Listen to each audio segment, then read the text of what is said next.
What's her name? The name of the baby is Namirembe Maria. And your name? Alex Mutemwa.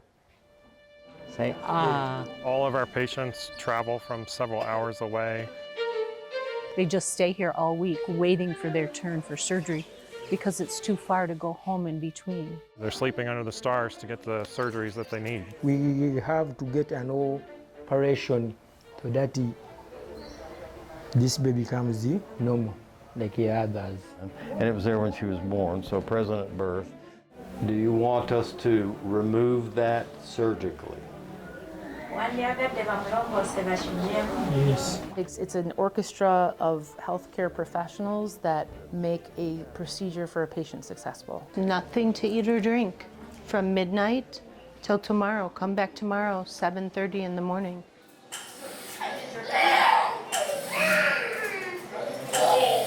We are here to do good.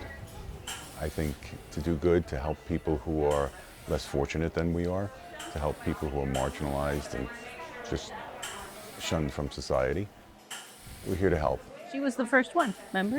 Yeah, I do. Yeah. Yeah.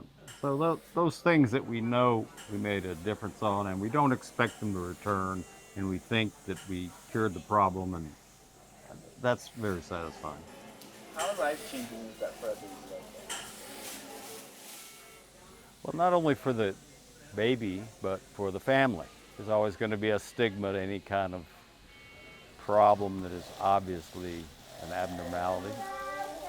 And I think in any culture, I'm sure in this culture, that can be problematic. So I think we took care of that for that one child and that family. Everything went very well. So she did great. Dr. Pickens and I were able to get that mass out. She has some big lymph nodes around there that over time are going to go down, so it'll be less prominent on that side, but she did great with everything. Perhaps this one moment with this person is the reason why I was placed on this earth, to help this person. Maybe. Maybe.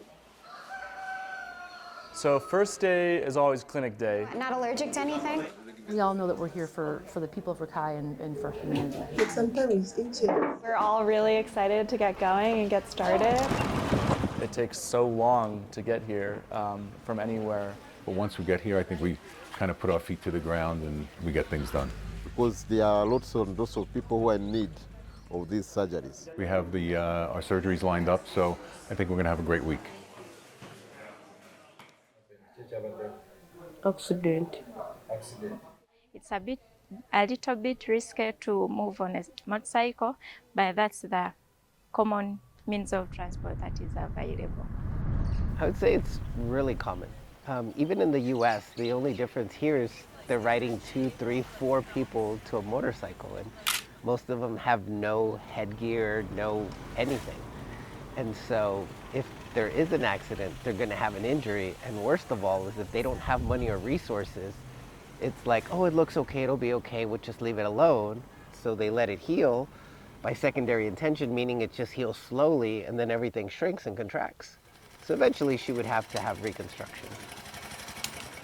The beautiful and the challenging part about plastic surgery is you have to usually make something from nothing. You know, usually we're borrowing skin or pulling muscle from one place to another. Big breath. Big breath. In this particular case where the woman was in the motorcycle accident, lost half her lip, and it just scarred, it got stuck. And so basically I say what I do is the easiest part because it's only one day. They still have to recover. They still have to do all the other stuff to get better. Really challenging case. And you can tell that her life is very different because she wears a mask so much that she has a tan. That's a tan line from her always wearing her mask to camouflage her face. But we were able just to make an incision on top and then move her cheek, skin, and muscle and kind of fold it over and then bring it down. It's never going to be perfect, but it will be much better. Anti nausea chinongata chiriko. Echawago.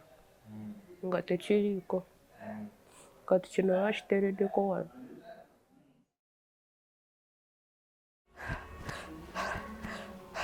If it goes up and down, that's respiratory distress. They need to be intubated. You know, the big part about what we do with Operation International is we really strive to train the local doctors. We also have a class running in parallel with the OR for fundamentals of critical care support. And so that's a certificate class from the Society of Critical Care Medicine. Okay. And so we're able to give them that education and knowledge to do critical care. And we are thankful to Operation International and Dr. Caroline. Myself, I was so much interested in how to intubate a patient, the management of the airway, because we know that if in cases of an emergency, if you're a doctor or a nurse and you don't know how to manage an airway, definitely you lose that patient. So anyone that's breathing, you know, something is wrong. Something is very wrong. Pay attention to these patients.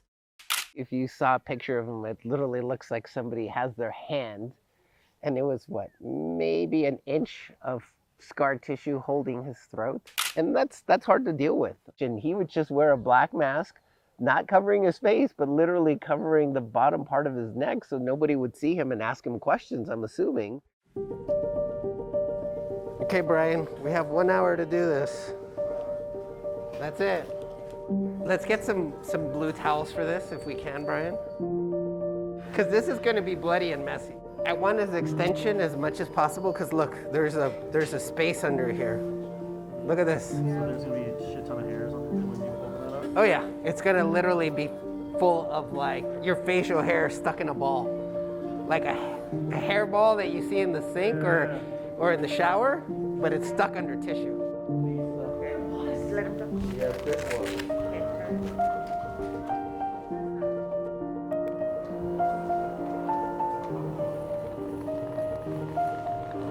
Careful. Here, I'll put this over here. See, it's literally just hair upon hair. Starting to smell. Mm-hmm. So I'm gonna spare you the details, the gory details, but anytime somebody has such thick scar and infected tissue, it bleeds a lot. And when we're done, there was still a little bit of bleeding, which is normal anytime we're putting in special material that was donated to us. But I think the patient turned out really well. You just have to understand that surgery, real surgery, has bleeding. You just won't see it on camera. See, there's more hair. We're almost there. Anything that we do that makes somebody feel better, even if it is their appearance, I think that can change someone's life. And that wasn't necessarily a scar. It was just basically simply ingrown hair that his body couldn't heal. And so for him, I think this is probably the most life-changing aspect of what we could do.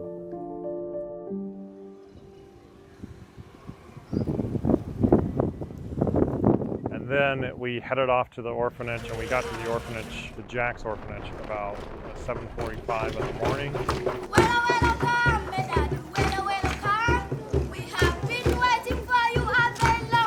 Most people get emotional with children because of the innocence. You know, they don't really know wrong, or you know, they understand a lot of times what's right, but they don't understand what can be wrong, especially with the world around you.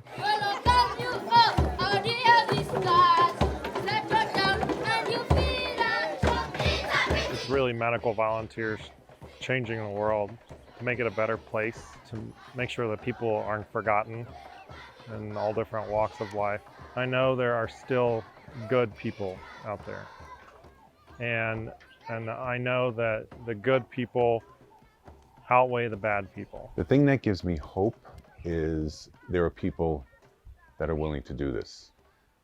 And there are people who want to help. And there are people who open their hearts to do this. And that's what it's all about. That's what makes a difference. It's a pretty